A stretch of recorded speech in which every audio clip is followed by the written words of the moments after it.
Kami persembahkan program Santapan Rohani terambil dari 1 Samuel pasal yang pertama ayat yang ke-10 sampai dengan ayat yang ke-18, lalu dilanjutkan dengan pasal yang kedua ayat yang pertama sampai dengan ayat yang kedua. 1 Samuel pasal yang pertama ayat yang ke-10 sampai dengan ayat yang ke-18, lalu dilanjutkan dengan pasal yang kedua ayat yang pertama sampai dengan ayat yang kedua. Dan dengan hati pedih, ia berdoa kepada Tuhan sambil menangis terseduh-seduh.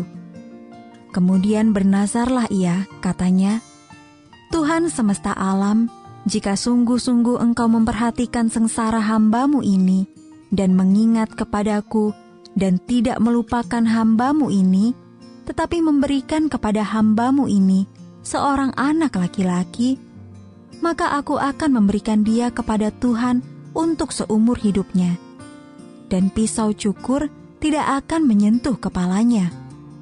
Ketika perempuan itu terus-menerus berdoa di hadapan Tuhan, maka Eli mengamati mulut perempuan itu.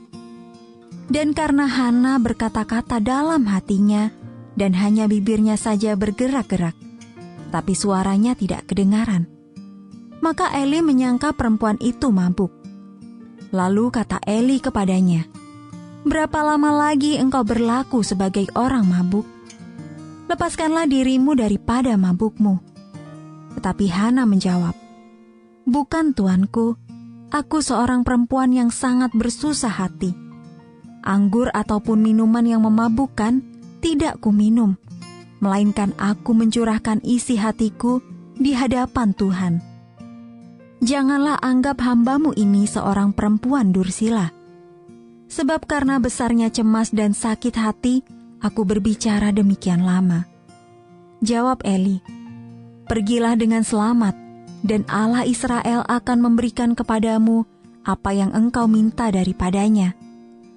Sesudah itu berkatalah perempuan itu, "Biarlah hamba-Mu ini mendapat belas kasihan daripadamu." Lalu keluarlah perempuan itu. Ia mau makan dan mukanya tidak muram lagi.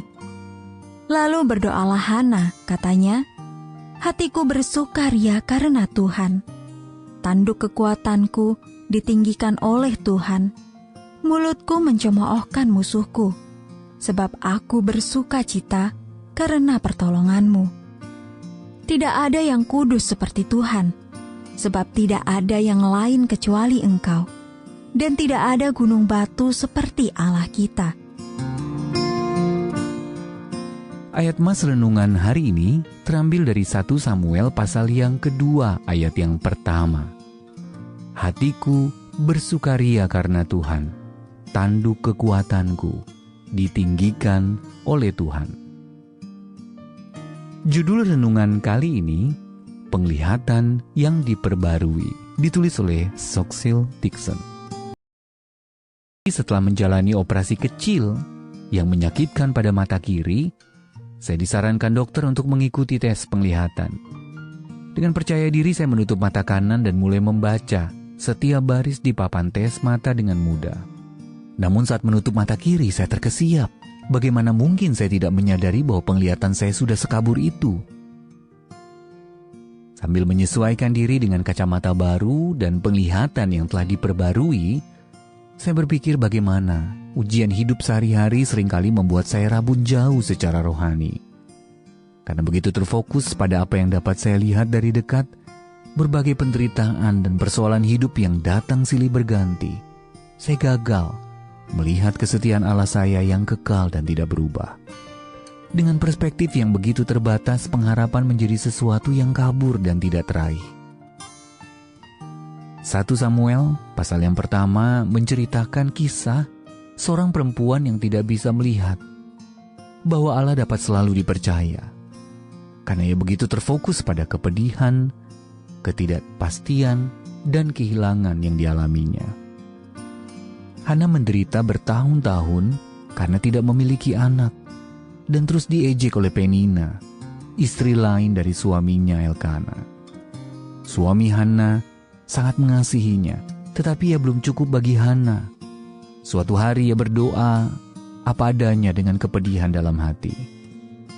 Saat Imam Eli bertanya, Hana menceritakan kondisinya. Eli pun memohon kepada Allah untuk mengabulkan permohonan Hana. 1 Samuel pasal yang pertama ayat yang ke-17. Meskipun situasi Hana tidak langsung berubah, ia pergi dengan penuh pengharapan. Doa Hana dalam 1 Samuel pasal yang kedua ayat yang pertama sampai yang kedua menunjukkan perubahan pada fokus Hana. Bahkan sebelum keadaannya membaik, penglihatannya yang diperbaharui telah mengubah cara pandang dan sikapnya.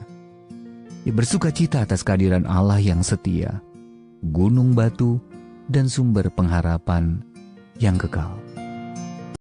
Bagaimana mengalihkan pandangan dari keadaan Anda kepada sifat Allah yang tidak pernah berubah dapat memberikan Anda pengharapan yang lebih kuat? Dan situasi apa yang saat ini membuat Anda bergumul dengan kondisi rabun jauh rohani? Ya Allah, perbaharuilah penglihatanku agar aku berfokus pada kehadiran-Mu yang setia dan hidup dengan visi kekekalan dalam keadaan apapun.